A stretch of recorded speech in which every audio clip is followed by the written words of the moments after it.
Chosen one, anchor your spirit to every word I'm about to speak. That longing you have been carrying, the one that sits quietly in the back of your chest, like an ember that refuses to go out, stop running from it. The enemy has been working overtime this week for one reason, and one reason only. He sees what is about to be joined together, and he knows he cannot stop it. It all ends now.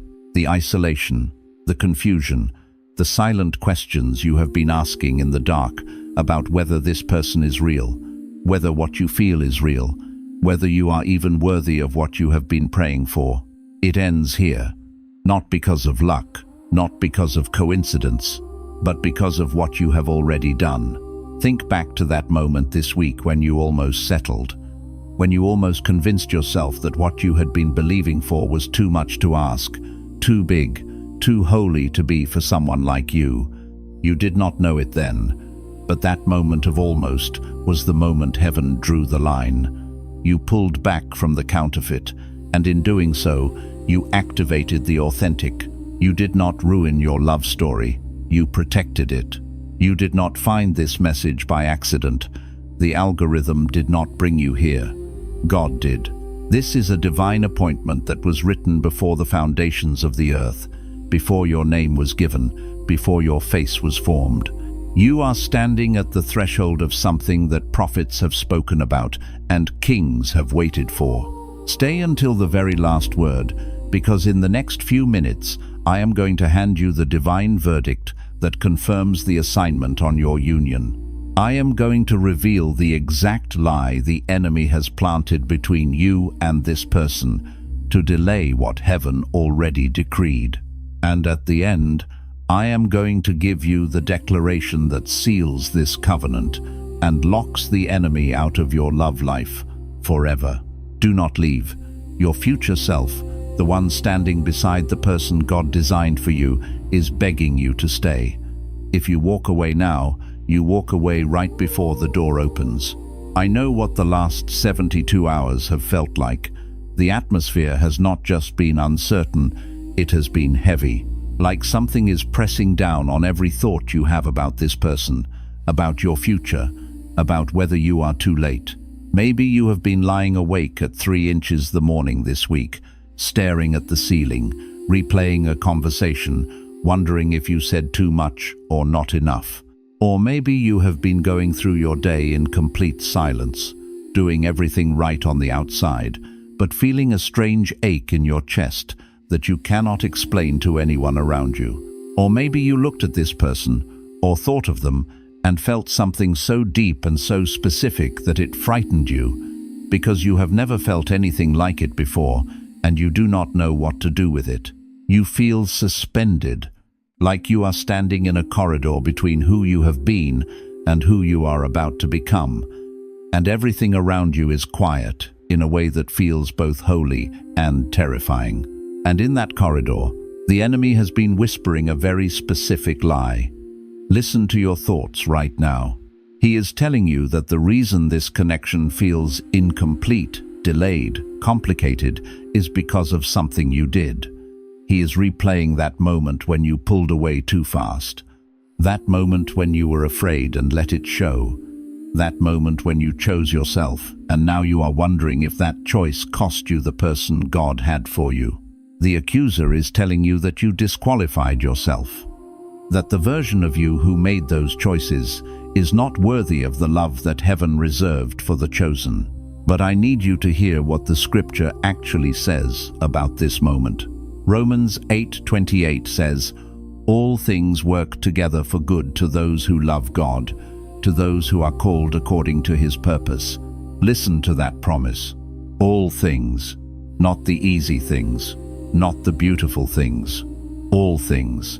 That silence, that withdrawal, that moment you thought was your greatest mistake in this connection. Heaven did not remove it from the plan. Heaven used it to build the foundation. The enemy is trying to convince you that you are watching a collapse, but you are witnessing a construction. You are not in a delay. You are in a preparation. The heaviness you feel is not the weight of something ending. It is the weight of something being completed. It is the final pressure before the breakthrough, the last breath before the cry, the last moment of darkness before the sun does not just rise, it floods everything. You think the distance between you and this person right now is evidence that it is falling apart. But let me reframe your entire reality. That distance is not destruction. That distance is design. Two people do not become the most powerful couple on earth by accident. They are forged. They are tested. They are sent through a fire that would consume anyone who was not truly called to stand beside each other. And the fact that you are still standing, still believing, still feeling this pull, even when everything around you has told you to let go, that is not weakness. That is the mark of the chosen. What God joins together isn't just romantic, it's strategic. And if you've been feeling like your love life has been one of the most spiritually contested areas of your existence, it's because the enemy understands something about you that you're still learning to see in yourself. He doesn't waste warfare on ordinary things. He reserves his most sophisticated attacks for assignments that carry the most weight, and a union between two people who both carry divine fire. That doesn't just change a household, that changes history. Imagine two stars, burning with the intensity of God's own heart, coming together not to merely orbit each other, but to ignite a galaxy. This isn't just a merger of two souls, it's a conjunction of destinies, a potent force designed to reshape realities, to birth movements, to leave an indelible mark upon the tapestry of time. The enemy knows this. He recognizes the explosive potential when two vessels, each filled with the unquenchable, uncontainable essence of the divine, are yoked together. He knows that such a union is not merely a personal victory, but a cosmic shift, a strategic alliance that can dismantle his carefully constructed fortresses and usher in an era of unprecedented light. Therefore, he pours his most cunning energies, his most insidious strategies, not against your mundane struggles, but against the sacred covenant that is poised to become a wellspring of divine power. Some messages don't just inform, they activate. If something stirred deep in your spirit just now, you may be ready to receive the Chosen One's blueprint. This sacred guide reveals the 8 divine patterns behind your calling, your suffering, and your destiny. It also comes with the full audiobook, so you can absorb it during prayer, rest, or quiet moments with God. And for those called to speak His truth, you'll also receive Activating Your Prophet Mantle, a powerful bonus ebook for those carrying a prophetic assignment. The link is in the first pinned comment, but only for a limited time. So let's go beneath the surface of this, because most people think the battle over their relationship is about the other person, about whether they're ready, whether they're available, whether they're worthy. But here's what's really happening. The battle isn't about them. The battle is about what the two of you together would become. The enemy is not fighting your past. He is fighting your future. And the moment you understand that, everything you've experienced in love, every false start, every almost, every heartbreak that left you questioning your own worth begins to look less like failure and more like a pattern of targeted interference. Think of your life as a grand cathedral being constructed. The enemy isn't attacking the scaffolding. He's attacking the keystone, the very piece that will hold the entire magnificent structure together. He knows that if he can destabilize that one crucial element, the entire edifice of your divinely ordained future crumbles. Your past experiences, the relationships that ended in sorrow, the moments of doubt that gnawed at your soul, these weren't random calamities. They were strategic assaults designed to weaken your resolve, to plant seeds of doubt about your inherent value and your capacity to hold the weight of what God has destined for you. But when you see them through the lens of divine warfare, they transform from monuments of defeat into battle scars, testaments to your resilience, and proof that you are indeed on a path of cosmic significance. Think about what happened to David before he ever sat on the throne. It wasn't just Goliath, it was Saul's jealousy. It was his own brother's contempt. It was exile and betrayal, and seasons where the calling felt more like a curse than a crown. And through all of it, David was being prepared not just for leadership, but for a depth of intimacy with God that only suffering could carve out. What if the same principle is true for your love story? What if every wound that left you guarded, every relationship that collapsed before it could flourish, was not proof that you're broken, but evidence that what's coming for you required a level of preparation that ordinary people never have to go through? Consider David, the shepherd boy. His anointing was evident from a young age, a raw divine energy pulsating within him. Yet, before he could reign, he had to navigate the treacherous currents of Saul's paranoia, the biting contempt of his own kin, the gnawing hunger of exile, and the searing pain of betrayal. These weren't mere setbacks, they were divine crucible moments. Each trial was not an indictment of his worthiness, but an essential forge, shaping his character, deepening his reliance on the Almighty, and expanding his capacity for both leadership and profound spiritual communion. The wilderness experiences, the seasons of seeming abandonment, carved canyons within his soul, creating vast spaces where God's presence could reside more deeply. Your love story, too, might be an epic narrative of preparation. The very wounds that have made you guarded, the relationships that withered before they could bear fruit, are not indictments of your flaws, but the necessary chisels and hammers shaping you for a union of extraordinary purpose. They are evidence that you are being sculpted for a destiny that demands a depth of resilience, a maturity of spirit, and an unshakable faith that cannot be cultivated in the soft soil of ease. But here's where it goes deeper, because preparation without revelation is just pain. And this leads us to something most people miss entirely. You don't just need to be healed from your past, you need to understand why it happened the way it did. There is a difference between healing from a wound and receiving the wisdom encoded inside it. One stops the bleeding, the other hands you a weapon. And what's coming next will likely surprise you, because most people only ever go after the healing and never retrieve the revelation that was buried inside their pain. Healing is like staunching a hemorrhage. It stops the immediate damage. It brings relief from the acute suffering. But revelation is like extracting the shrapnel, understanding the trajectory of the blow, and learning how to deflect future assaults. Without this deeper wisdom, you are left with scars that ache, a fragile heart that flinches at shadows, and a recurring susceptibility to the same patterns of destruction. The enemy delights in leaving us merely healed but unenlightened. He'd rather we just patch ourselves up superficially, never grasping the intricate blueprints of his schemes. But God's design is far more profound.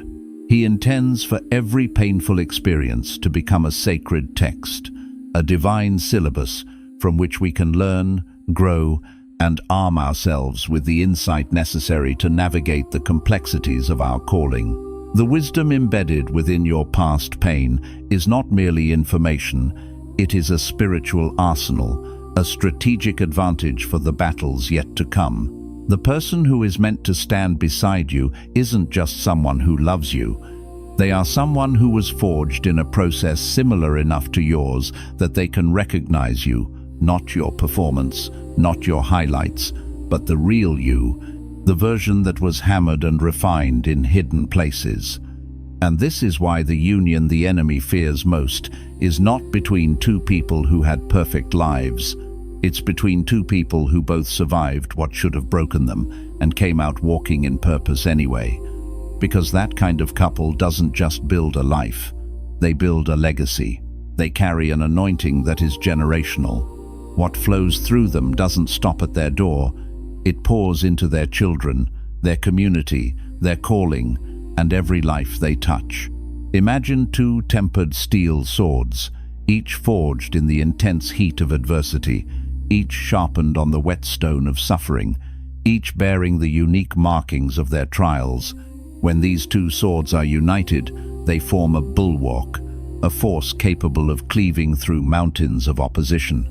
The enemy dreads this union not because of its romantic potential, but because of its spiritual potency. It's a partnership that has weathered storms, a bond forged in the fires of testing, a resilience that has been proven. Such a couple doesn't merely share a home. They co-create a sacred space, a wellspring of divine influence that blesses generations. Their anointing is not a personal commodity, but a generational inheritance, flowing outward like a mighty river, irrigating the spiritual landscape of their families, their communities, and the world. Now, once you understand that, you're ready for this. The preparation God is doing in you right now, the pruning, the silence, the discomfort of waiting, is not punishment. It is precision. God is not slow. He is surgical. And a surgeon does not apologize for taking the time to do the procedure correctly when the stakes are this high. You are not being held back. You are being readied. And there is a significant difference between those two things. One produces anxiety, the other produces trust. Think of a master sculptor working on a magnificent statue. The chipping away of excess stone, the intricate carving, the polishing of the surface. These are not acts of destruction, but acts of deliberate creation. God's process in your life, especially during seasons of waiting, silence, and even discomfort, is akin to this divine artistry. The pruning is not to diminish you, but to remove what is extraneous, allowing your truest form to emerge. The silence is not abandonment, but a sacred space for you to hear His voice more clearly, undistracted by the clamor of the world. The discomfort of waiting is not a penalty, but the necessary pressure that shapes and refines. God's timing is not dictated by human impatience, but by divine perfection. He is not lagging behind. He is meticulously calibrating. His slowness is not inertia, but an unwavering commitment to executing the divine blueprint with absolute accuracy, especially when the outcome is a union destined to impact history. To be held back implies a lack of progress, a stagnation. To be readied, however, speaks of an acceleration in spiritual maturity, a building of capacity, a strengthening of the core essence of who you are becoming. One breeds a frantic anxiety, a feeling of being trapped. The other cultivates a profound trust, a quiet confidence in His unfailing plan. Stay with me, because what I'm about to share next is the part that breaks the cycle for most people. The reason so many chosen ones end up in the wrong relationships again and again, even after healing, even after prayer, even after doing the work, is not because they're weak. It's because they've been operating with an incomplete understanding of what they carry. When you don't fully see the weight of your assignment, you will consistently accept connections that are not calibrated for it. You'll give access to people who are never cleared to carry what you carry. And those relationships, no matter how much love exists in them, will always create friction, because there is a spiritual incompatibility that no amount of effort can resolve. It's like trying to connect a high-voltage industrial generator to a delicate household lamp. The intention might be to provide light, but the mismatch in power, in calibration, will inevitably lead to burnout, short circuits, and ultimately destruction. Many beautiful souls, filled with immense divine potential, fall into this trap because they underestimate the sheer magnitude of their God-given assignment. They haven't grasped that their life is not just their own personal journey, but a vital cog in a cosmic engine, tasked with specific divine functions. When you don't carry this awareness, you tend to underrate the importance of spiritual compatibility. You might settle for relationships that feel good emotionally, but are fundamentally misaligned with the divine mandate on your life. These connections, however well-intentioned, become like barnacles on the hull of a ship destined for a grand voyage. They slow it down, create drag, and prevent it from reaching its full potential, all due to an inherent spiritual incompatibility that no amount of emotional effort can overcome. This is where discernment becomes more important than desire, because desire can be manipulated. Desire responds to what looks good, what feels familiar, what soothes the loneliness in the moment. But discernment, true spiritual discernment, cuts through the surface and asks a different question entirely. It doesn't ask whether this person makes you feel good. It asks whether this person was sent to you by God or directed to you by your wound.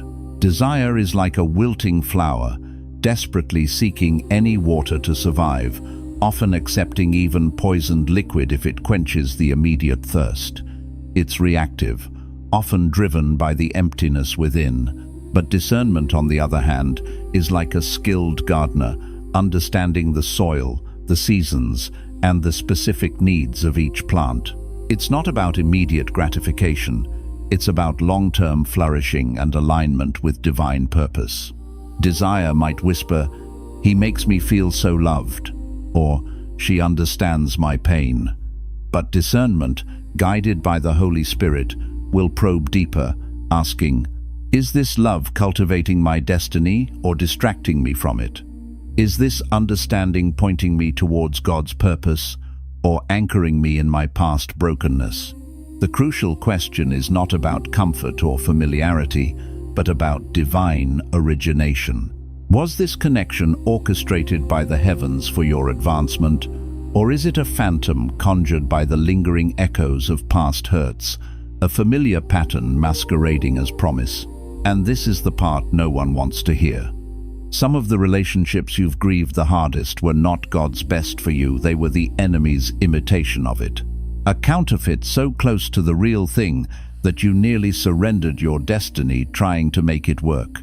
The counterfeit always comes first, because if the enemy can get you locked into a connection that looks like the promise but isn't, he doesn't have to fight your future anymore.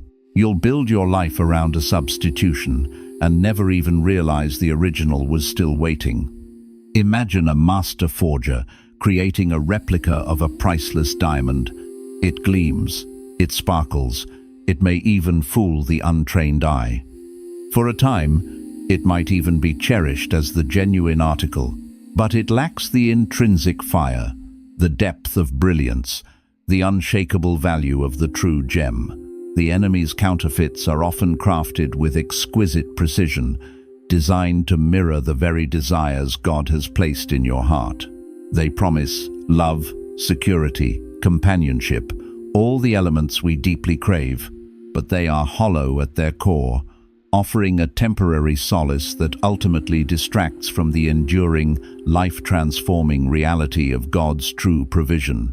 The tragedy is that once you invest your emotional capital, your time, your very identity into these imitations, you can become so entrenched in them that you cease to recognize the genuine article when it finally appears.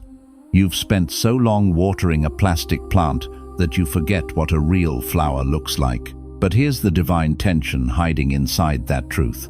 The counterfeit could only fool you for as long as you didn't fully know yourself. And that is why the wilderness was necessary, not to punish you, not to delay you, but to introduce you to yourself in ways that comfort never could. Moses didn't know who he really was until the burning bush. But the burning bush only came after 40 years in the desert. God wasn't wasting those 40 years. He was stripping away every false identity Moses had inherited from Pharaoh's house, so that when the real assignment came, Moses would answer from a place of truth instead of pretense. The wilderness is not a punishment, it is a crucible of self-discovery.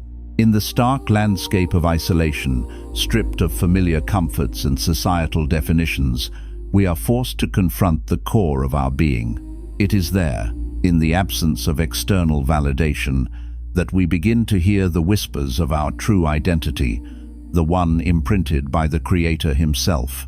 Moses, raised as an Egyptian prince, carried layers of false identity. He was a murderer, an exile, a wanderer. But 40 years in the desert stripped him bare. He learned humility, patience, and a profound dependence on the divine shepherd. When the burning bush appeared, it wasn't just a divine encounter. It was Moses' true self, unburdened by pretense, finally stepping forward to answer the call. Your wilderness season, however long or arduous it may seem, is precisely this process of divesting from the borrowed identities and embracing the authentic essence of who God created you to be. You have been in your own desert, and like Moses, you've probably asked more than once why it's taking so long. But the real question isn't about timing. The real question is whether you are willing to let the desert finish its work, because the moment you exit prematurely, you carry the unfinished pieces into the promise, and they become the very thing that destabilizes what God built for you. The desert is a teacher, and its lessons are often harsh, but always invaluable. It teaches us patience when we crave haste, resilience when we feel weak, and trust when doubt assails us.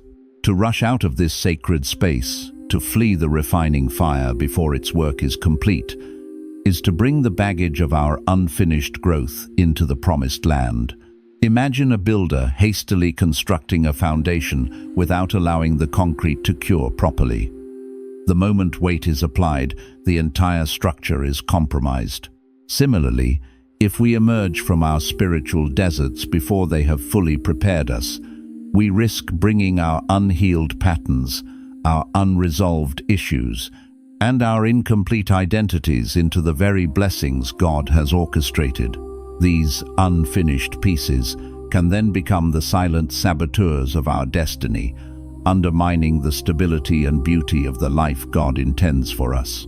The true test is not our endurance of the hardship, but our willingness to surrender to its transformative power, allowing it to complete its divine task within us. Coming up, the one insight that most people in this season completely overlook, and it is the key that unlocks everything else. There is something God builds into a chosen partnership that cannot be manufactured, cannot be rushed, and cannot be borrowed from someone else's love story.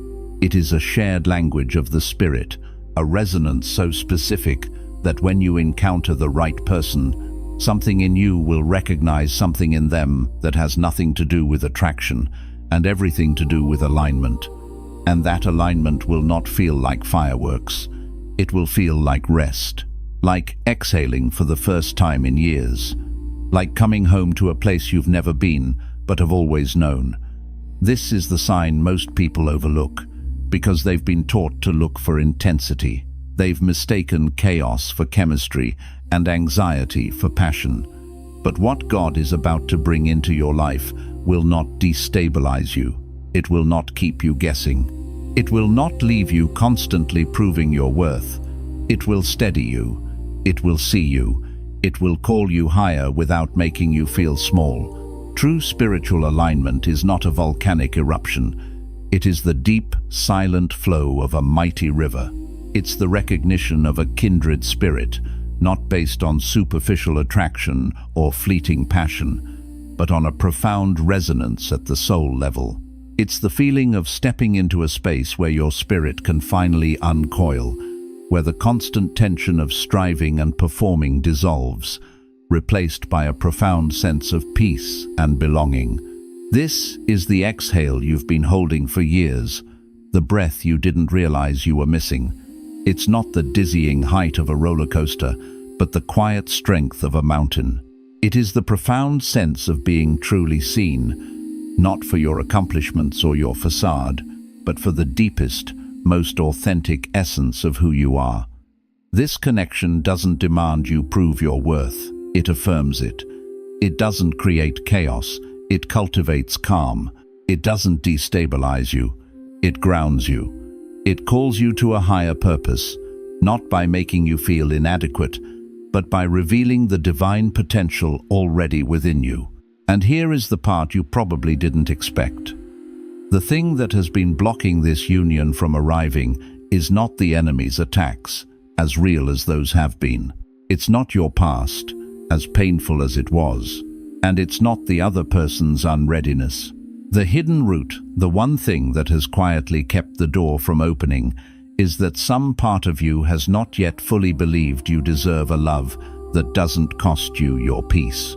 You have been so conditioned by love that came with conditions, love that required you to shrink, love that always had a price, that when something wholesome and pure and aligned begins to approach your life, something in you gets uncomfortable with it. And that discomfort disguises itself as discernment. It whispers that it's too good, that something must be wrong, that you should be careful, that you've been fooled before. This is the most insidious barrier because it masquerades as wisdom. You've been trained in the school of hard knocks, where love was a transaction, an exchange that always demanded a piece of your soul. You learned to associate love with struggle, with compromise, with the painful shedding of your authentic self. So, when a love appears that is genuinely peaceful, pure, and aligned with your highest good, a part of you recoils. It screams, "This can't be right. It's too easy. It's a trap."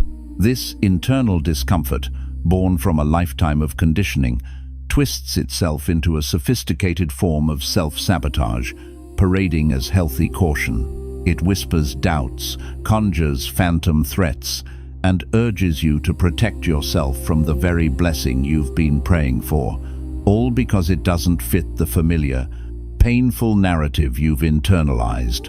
And until that deep interior agreement is broken, the one that says love for you has to be hard to be real, the door stays closed. Not because God isn't faithful, not because your person isn't out there, but because the version of you that walks into that union must be someone who is fully ready to receive it without sabotaging it. The deepest agreements we make are not spoken aloud. They are etched into the very fabric of our subconscious beliefs. If you hold an unconscious conviction that genuine love must be fraught with difficulty, that peace in relationship is a sign of weakness or delusion, then you will unconsciously repel the very essence of what you desire. This isn't a failure of God's faithfulness. It's a matter of your own readiness to embrace a new paradigm of love. God is not withholding your destined partner. He is waiting for the version of you who is equipped to not only receive, but to sustain that sacred union without succumbing to old patterns of self-destruction. You must be ready to believe that love can be both profoundly powerful and deeply peaceful, that wholeness does not require the relinquishing of yourself. This is your moment, not tomorrow, not when you feel more prepared. Right now, in this very second, the Most High is inviting you to make a decision, not a feeling, not a wish, but a decision that you are worthy of the love He designed before you were born. That the suffering was not your identity, that the delay was not your destiny, that the two of you, you and the one He has already prepared, will walk in a dimension of love and purpose and power that the world has been waiting to witness. Place your hand on your heart right now and speak this over yourself. I release every agreement I made with love that required me to lose myself. I release every wound that told me I was too much or never enough. I cancel every counterfeit connection that was sent to occupy the space God reserved for something holy. I declare that I am fully ready to receive the love that heaven designed for me, not the imitation, not the substitute, but the real thing. I declare that my partner and I will walk in alignment, in purpose, in power, and in peace. I declare that what God joins in us will not be broken, will not be interrupted, and will not be stopped. I am chosen. I am worthy. And the most powerful chapter of my story is not behind me, it is just beginning. If this message confirmed what your spirit already knew, share it with someone who needs to hear it today. And if you are ready to go deeper into understanding your calling, your season, and everything God is preparing you for, the link is in the first pinned comment below. Your breakthrough is not coming, it is already here.